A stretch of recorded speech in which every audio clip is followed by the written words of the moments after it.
Happy birthday बेटा जेरे सब, हैप्पी बर्थडे बेटा जेरे सब। ना आए कोई गम,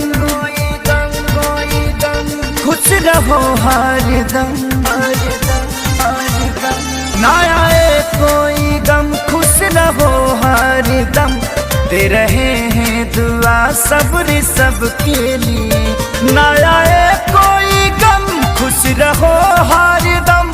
दे रहे हैं दुआ सब्र सबके लिए।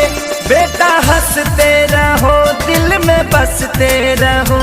दे रहे हैं दुआ सब्र सबके लिए।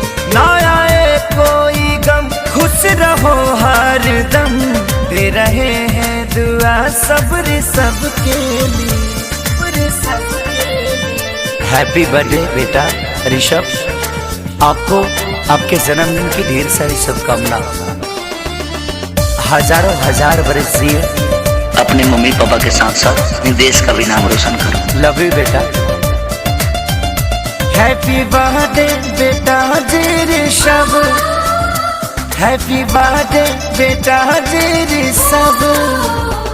मम्मी पापा के आंखों के तारे हो तुम चमकते रहो। सबके प्यारे हो तुम, सबके प्यारे हो तुम, सबके प्यारे हो तुम। मम्मी पापा के आंखों के तारे हो तुम चमकते रहो। सबके प्यारे हो तुम, करते रहो कमाल। जुग जुग जियो मेरे लाल।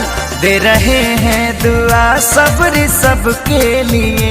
ना आए कोई गम, खुश रहो हरदम। दे रहे हैं दुआ सब्र सबके लिए।